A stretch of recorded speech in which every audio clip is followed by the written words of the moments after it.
হত্যা, অপহরণ, গুম, খুন, ডাকাতি প্রতিরোধ, মাদক উদ্ধার এবং শীর্ষ সন্ত্রাসী গ্রেফতারে র্যাবের নিয়মিত অভিযান চলমান রয়েছে। এরই অংশ হিসেবে র্যাব 15 শীর্ষ সন্ত্রাসী ডাকাত শফিকে ধরতে দীর্ঘ 1 মাস ধরে গোপনে নজরদারি ও অভিযান চালিয়ে যাচ্ছিল।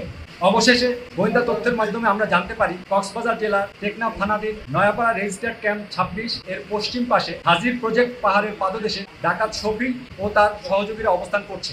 উক্ত সংবাদ প্রাপ্তির পরক্ষণেই র্যাব 15 এর একটি চৌকস আভিযানিক দল গতকাল রাত আনুমানিক 11টায় ঘটনাস্থলে অভিযান পরিচালনা করে।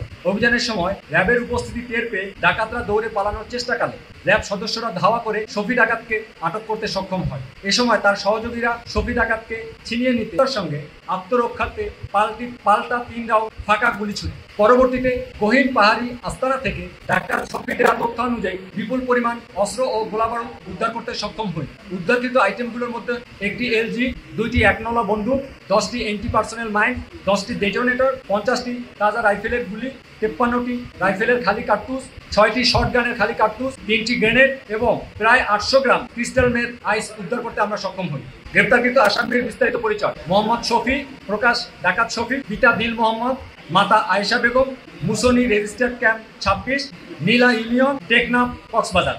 উপস্থিত সাংবাদিক বৃন্দ, ডাকাত শফির নামে 2টি হত্যা, 2টি ডাকাতির প্রস্তুতি, 6টি অস্ত্র, 6টি মারামারি সহ মোট 21টি মামলা রয়েছে। শফি দীর্ঘদিন ধরে রোহিঙ্গা ক্যাম্প এলাকায় দুর্ধর্ষ সন্ত্রাসী ডাকাত দলের নেতৃত্ব দিয়ে আসছিল। তার নেতৃত্বে ডাকাত দল ক্যাম্প এলাকায় রোহিঙ্গা ও বাঙালিদের জিম্মি করে রাখত এবং পাহাড়ি অঞ্চল জুড়ে একটি ত্রাসের সাম্রাজ্য গড়ে তোলে। নিঃসন্দেহে এটি ছিল একটি ঝুঁকিপূর্ণ ও চ্যালেঞ্জিং অভিযান, যেখানে র্যাব 15 সদস্যরা সর্বোচ্চ পেশাদারিত্ব, কৌশলগত দক্ষতা ও অদম্য সাহসিকতার পরিচয় দিয়েছে।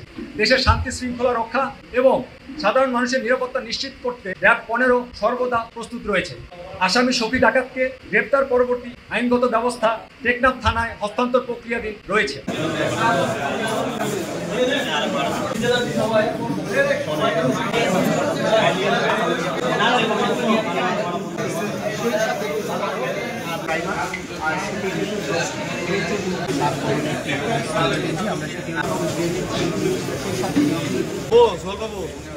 হ্যাঁ কি